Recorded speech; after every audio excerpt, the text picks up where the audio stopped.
lagi na sinusunod kung ano yung kalooban ng Diyos sa kanya. Kaya tayo mga nanay, tayo ang halimbawa sa pananampalataya ng ating mga anak. Kaya sa umaga na ito, larawan tayo ng isang mabuting ina kung ang pananampalatayang ito ay nasa atin na. Pero kung hindi pa, mayroong kakulangan sa atin na sinasabi ng Biblia na isang mabuting ina kung wala pa yung pananampalataya. Pangalawa, yung pag-aasawa. Ito yung makikita natin sa larawan ng isang mabuting ina, ang pagiging mabuting may bahay. At makikita natin na maraming may asawa, pero hindi maganda yung kanilang pagiging o kanilang pagsasama. Sabi, ang mabuting asawa, sabi niya sa 31:11-12, na 31 pa rin, ang puso ng kanyang asawa ay tumitiwala sa kanya at siya hindi kukulangin ng pakinabang. Gumagawa siya ng mabuti sa kanya at hindi kasamaan sa lahat ng karawan ng kanyang buhay. So, ibig sabihin, yung pag-aasawa, hindi ito panandalian lamang. Ito ay may sinumpaan ang lalaki at babae sa harapan ng isang pare o isang nagkasal sa kanila na habang buhay ang kanilang pagsasama.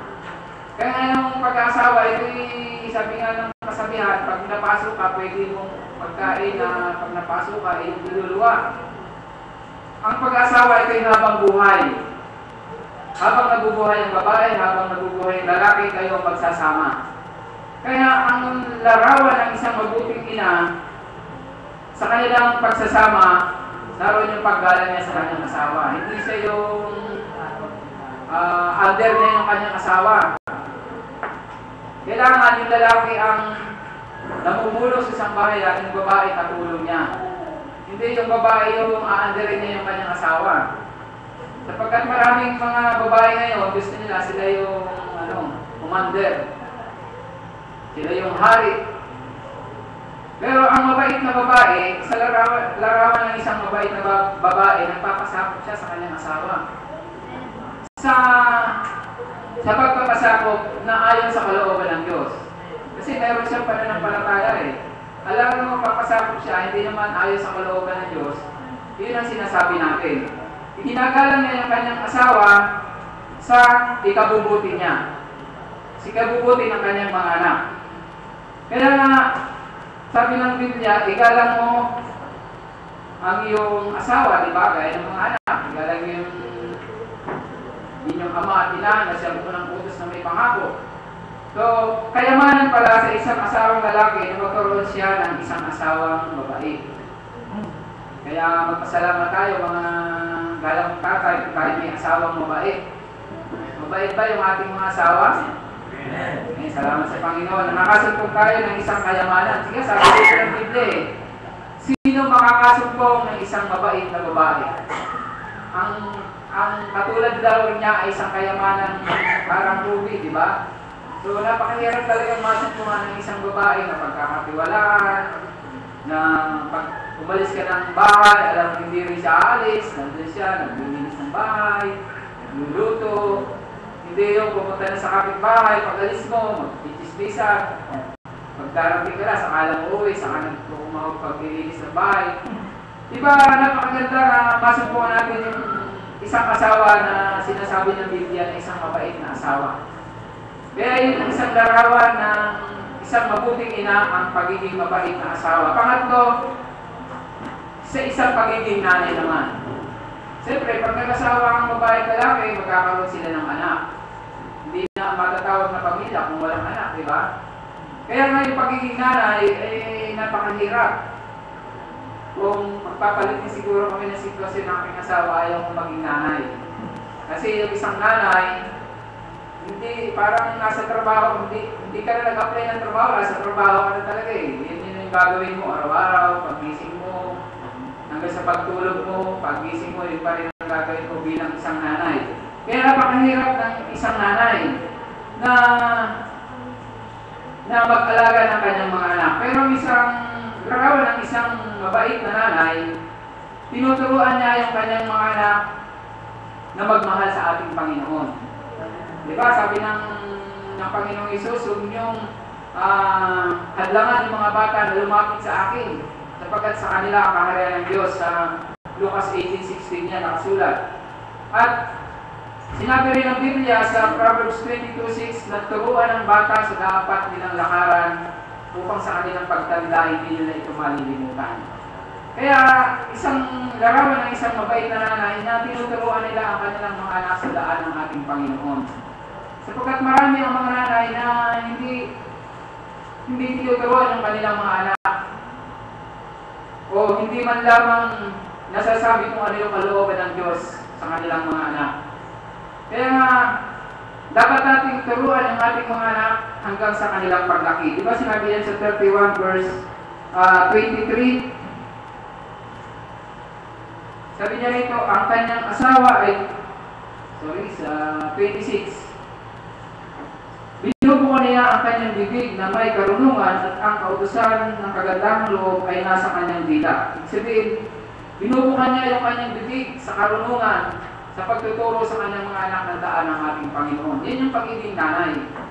Kaya mapalad tayo mga anak na meron tayong nakakilalang nanay sa Panginoon na itinuturo sa atin yung daan ng Panginoon. Iba kung magulang natin nakakilala sa Panginoon, sila yung unang hikayat sa atin na magmahal sa ating Panginoon. Pang-apat, kalusugan. Larawan ng isang mabuting ina yung kalusugan. Dito sa verse 17, 31:17, sabi niya rito, binibigisa niya ang kanyang mga balakang ng kalakasan at nagpapalakas ng kanyang mga bisig. Tunay na ang nanay hindi dapat maging pabayaan niya yung kanyang kalusugan. Kailangan lagi siyang malakas kasi kawawa yung kanyang mga anak. Kung siya may karamdaman, maaaring hindi niya na may pagluluto yung kanyang mga anak. Hindi na siya makapaglalaban, hindi na siya makapaglilinis ng bahay. Kaya kailangan pangalagaan niya yung mga katawan. Hindi yung puro na lang yung mga anak niyo iniisip niyo, yung asawa niyo. Dapat mahal niyo rin yung mga sarili. Hindi kayo napapabayaan. Kung tumaba man kayo, sabi nga, mahal naman kayo ng inyong mga asawa kasi sabi nga, kayamanan kayo ng asawa niyo. Ngayon, kung tumaba man kayo, ay mahal pa rin kayo ng inyong mga asawa. Kahit umuti na yung buhok nyo, pero malusog naman kayo, wala kayong sakit. Doon nga sa drama kanina, nakakalungkot, di ba? Namatay yung nanay. Yung mga anak, malalaki na. Siguro yung nanay niya, pinabayaan niya yung kanyang sarili, sa kaiisip. Sa kagawa ng kanyang anak, nagkakasal siya sa utak. Huwag natin pabayaan yung ating mga sarili, mga nanay. Sapagkat kailangan kayo ng mga anak nyo at ng inyong asawa. At dito pa sa 31:14-15, ano sinabi niya rito? Sa pagiging malusog na nanay. Siya'y parang mga sasakyan dagat na kalakal na nagdadala siya ng kanyang pagkain mula sa malayo. Siya'y bumabago naman ng samantalang gabi pa at nagbibigay ng pagkain sa kanyang sabahayan at ang kanyang gawain ay sa kanyang alikang babae. Alam niya, yung isang nanay, nag-provide siya ng pagkain sa kanyang mga anak. Hindi yung puro laki nila yung papakain sa mga anak niyo, magkakasakit sila.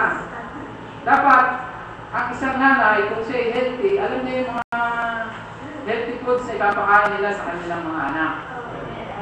Hindi yung ang isang nanay kasi, basta yung walang pagkakilala sa Panginoon, bibigyan nila ng laki niyo. So, kaya na, tapos sa papala tayo mga anak, pero tayo mga nanay na nag-aalaga ng ating mga kalusugan. Kaya huwag tayo magreklamo kung may gulay tayong ulam, bigyan tayo. Hindi yung sasabihin natin gulay na naman. Diba? Alam ng mga nanay yung malusog sa atin kasi nais nila na kayo malusog, malalakas, at kumakain ng gulay kasi alam niyo yung pagkain ng gulay, pagkain ng prutas, hindi nga gaganda pa yung putis nyo. Mga anak, tatalino kayo. Kaya yung mga nanay, alam nyo na yung diskarte sa patungkol sa kalusugan ng kanilang mga anak. Kaya yung mga anak, huwag kayong masyadong mareklamo kung ano yung inahain ng inyong magulang, yung inyong nanay, pag kayo umuwi galing sa school, pag binagbaho kayo ng kakanin, pagpunta sa school, yun ang pagreklamo kasi yun yung alam ng nanay niyo na malusog sa inyo. Kailangan kakainin niyo yun. At yun ang isang larawan ng isang mabuting ina. Laging naghahanda ng masarap na pagkain para sa kanilang mga anak. Panglima, yung service, paglilingkod. Pinaglilingkuran niya yung kanyang asawa, yung kanyang buong pamilya, kaibigan, yung mga kapitbahay. Sabi niya dito sa 31:12, ano ba sabi niya dito sa 31:12? Gumagawa siya ng mabuti sa kaniya at hindi kasama lahat ng karawan ng kanyang buhay. Ibig sabihin, sa paglilingkod niya, ginagawa niya ng buong puso. Hindi siya nagre-reklamo. Dito sa 20, ginagawa niya ang kanyang kamay sa lukha. Oo, iniabot niya ang kanyang mga kamay sa mapagkailangan. Yun yung paglilingkod. Hindi lang pinaglilingkuran niya ang kanyang pamilya, kasama na rin yung kanyang mga kaibigan. Hindi yung pamilya niya lang, sa iba madamot siya. Kailangan din siyang larawan ng mabait na ina kahit yung neighbor niya, mahal niya. Ang may pagkain siya, sinishare niya rin din sa kapitbahay niya, di ba? Maganda nga sa probinsya Yung ulam nyo, ulam ng kapitbahay mo, nagbibigayan mo, di ba? Pero dito sa Manila, hindi. Kaya sa paglilingkod, yung isang nanay, makikita natin yung pagiging kapwa-tao niya sa mga kapitbahay. Hindi siya madamo. Di ba? Yung nanay, meron kasing nanay na madamo.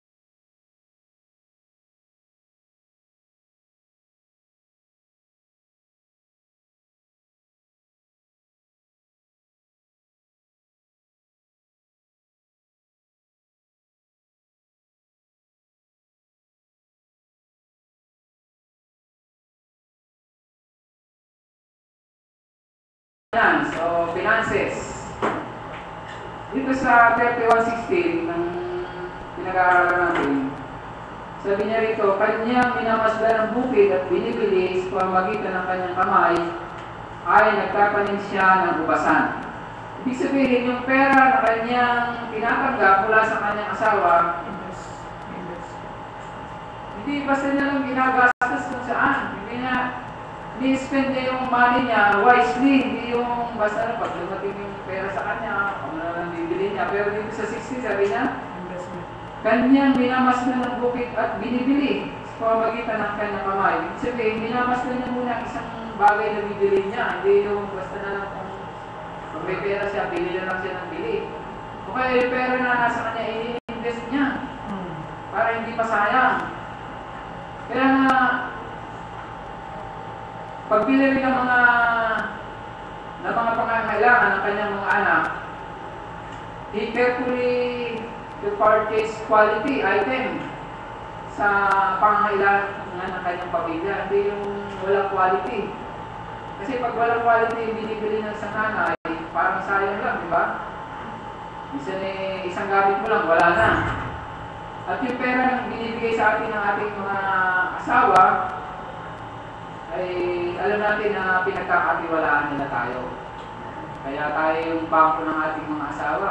Kaya kung nasa abroad man yung ating asawa, binibigyan tayo ng panggastos. Kung maaari, makapagtipid tayo, di ba?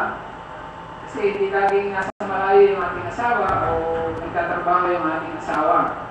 Kailangan ay makasama nyo rin siya sa kanilang pagtanda. Sinabi pa niya rin sa 31:18 Ano sinabi niya dito? Kanyang namamalas ng kanyang kalakal ay makikinabang. Ang kanyang ilaw ay hindi mamamatay sa gabi. Yun niya yung kalakal, sabi niya, makikinabang siya Pag yung ini-invest niya yung pera niya, makikinabang siya doon. At hindi mawawala yung pera na dumarating sa kanyang mga kamay. Industry, pang-ito. Trabaho. Alam niyo isang nanay, sabi niya dito sa 31:24, gumagawa siya ng mga kusuotang kayong lino at ipinagbibili at nagbibigay sa ng mga pamigti sa mga nangangalakal. Sabi niya, she worked willingly with her hands. Hindi siya nagre-reklamo kung ano yung trabahong ginagawa niya. Alam niyo, yung trabahong bahay ay parang nakakasawa. Yung maglalaba ka, yung maglilinis ng bahay, yung magluluto. Napakahirap ng trabaho ng isang nanay. Pero dahil mabait siyang babae, mabait siyang nanay, ginagawa niya ito na nasa kanyang kalooban. wala siyang pagrereklamo. Kaya makalit tayo mga anak. Meron tayong nanay na hindi nagrereklamo sa atin. Na bagaman sila ay napapagod dahil ng kanilang kagalakan na pinaglilingkuran tayo. At maganda pa nga, sabi nga sa isang mabait na nanay, umaawit siya habang siya gumagawa.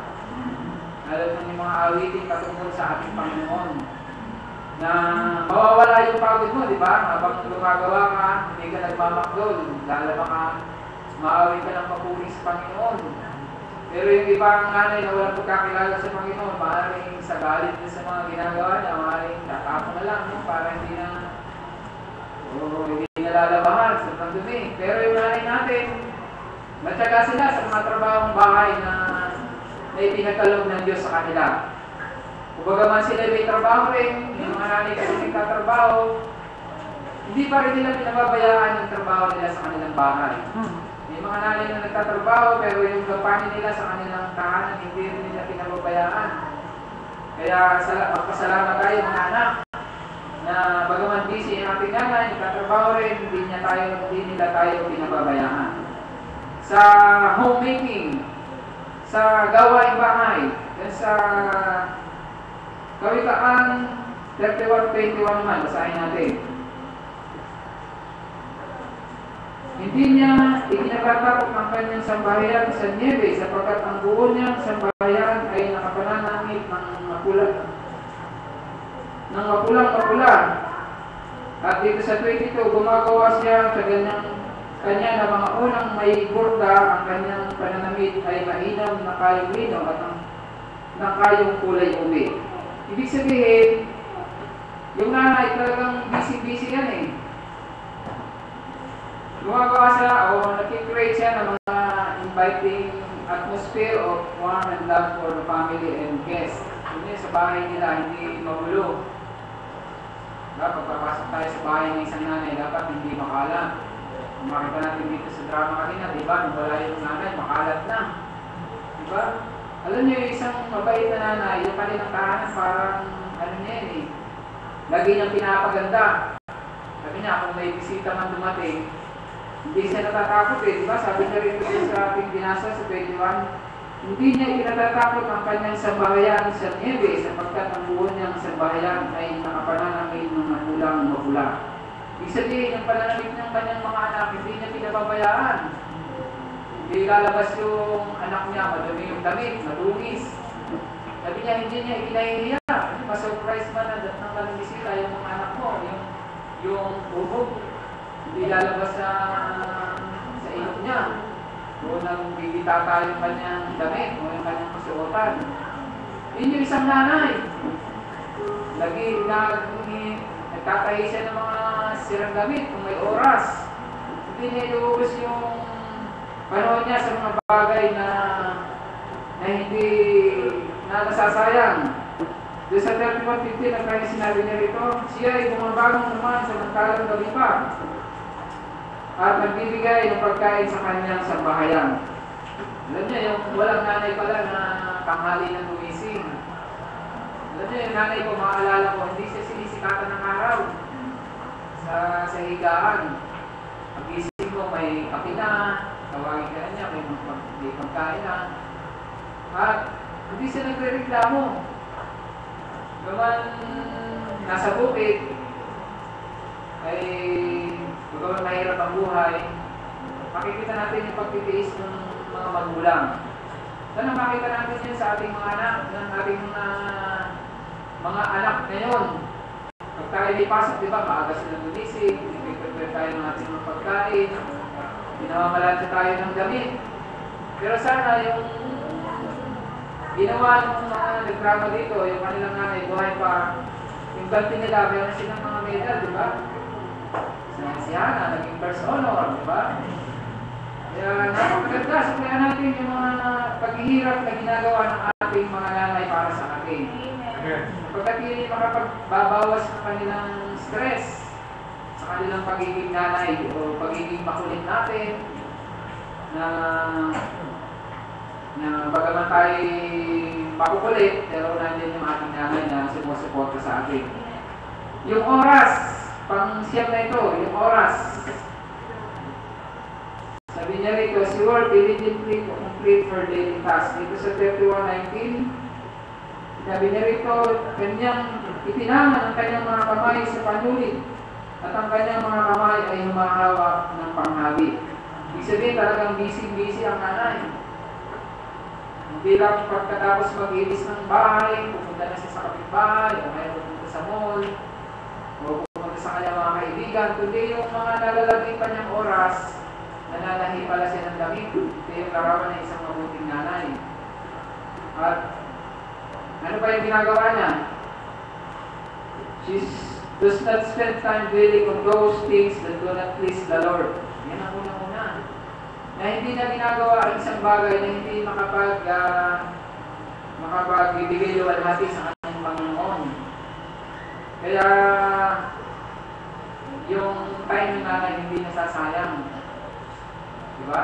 May nanay ba na nag-boring sa kanilang bahay? Diba? Wala naman. Kung siya isang mabait na nanay, siya nakakilala sa Panginoon. Kaya mahal ko yung maraming kasama, hindi siya nag-boring sa bahay. Wala siyang trabaho eh.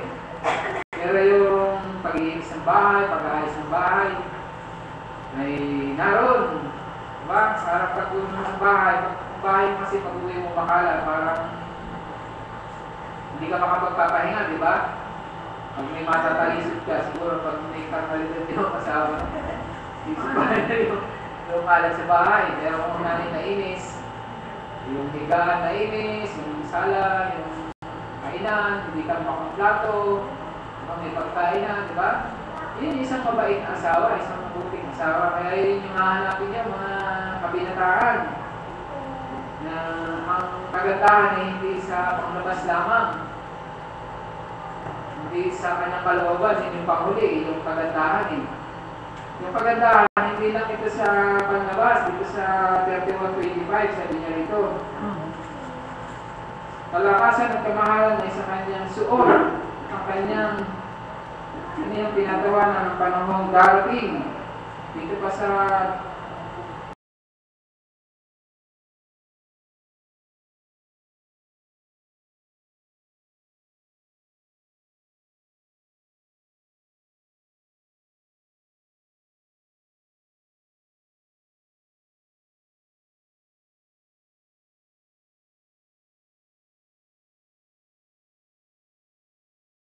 ay burka, ang kanyang pananamit na inang ang kanyang lino at ang kanyang kulay bubi.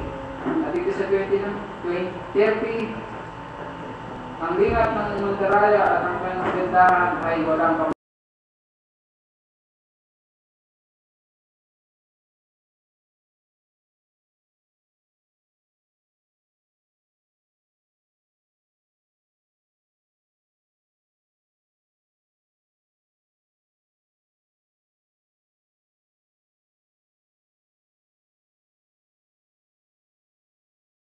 Pero yung kagandahan, tumupupas yan. Kaya tayong mga lalaki, hindi lang tinitingin sa kagandahan. Hindi sa isang mabait na babae, na mapagkakatiwalaan, marunong sa bahay, at hindi pababayaan yung inyong mga anak. Kaya yung sampung yan ang naglalarawan ng isang mabait na babae.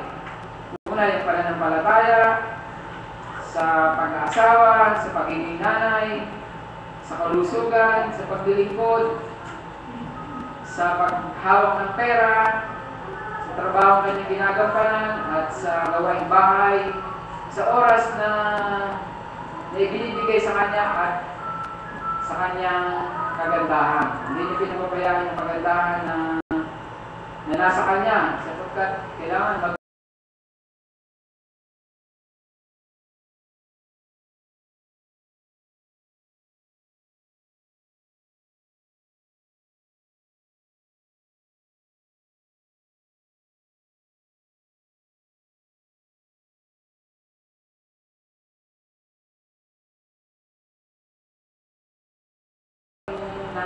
asawa natin, mabango tayo. Dahil, siyempre, yun ang gusto ng mga tatay, di ba? Pag umuwi ng bahay, welcome, peace. Hindi na sana yung mga anak, hindi sa inyo. Kung ganun na, yung bago-bago na. Hindi ka na naliligo yata. Kaya huwag natin pababayaan yung mga ganun. Kaya Happy Mother's Day sa mga nanay. Salamat na kayo naging tunay na larawan ng isang mabait na nanay. Sapagkat kayo nakakilala sa Panginoon, nakita niyo yung kalooban ng Diyos, paano maging isang nanay. At kung ginagampanan niyo yun, wala kayo sa Panginoon, lalo na ngayon, di ba? Nakita niyo yung kahalagahan ng pagiging isang nanay sa ating mga anak. Nawa yung ating mga anak, makita ito habang tayo nabubuhay pa, hindi na yung mga nanay, hindi yung mga tatay. Nasabi niyo nawa sa inyo mga nanay, nanay, mahal kita. I love you. Doon mo may papakita na ang pagmamahal mo sa iyong magulang ay pagsunod. Hindi yung sinasabi mo lang mahal mo siya pero hindi mo naman siya sinusunod, ay malulungkot yung nanay natin. Kaya salamat tayo, buhay pa yung ating nanay. Masasabi natin yung mapapasalamatan natin sila sa mga ginagawa nila sa atin. Huwag niyo sayangin yung pagkakataon gano'n na napakasarap ang pasalamat sa nanay. At kung nalalaman nyo lang na napakaligayang marinig sa inyo na kayo nagpapasalamat sa kanilang mga ginagawa pagkapalaki at pag-aaruga sa inyo habang kayo maging ganap na binata at magkaroon na rin ng mga asawa. Kaya salamat sa Panginoon sa mixing mensahe na may sa amin din, darating din yung araw ng mga tatay. Kanya rin ay naman dahil hindi kami drama sa amin makikita. Kami mapapaluhatin. Salamat sa mga bagay na yun na ibinigay din sa atin. Pag-alala sa mga karawan ng mga nanay, at yun ay hindi masamang alalahanin. Meron tayong mga nanay na talagang nagpalaki at nag-aruga sa atin na dapat natin pasalamatan. Tayong lahat ay tumayo, ay muling pasalamat sa Panginoon ng Esterbihan.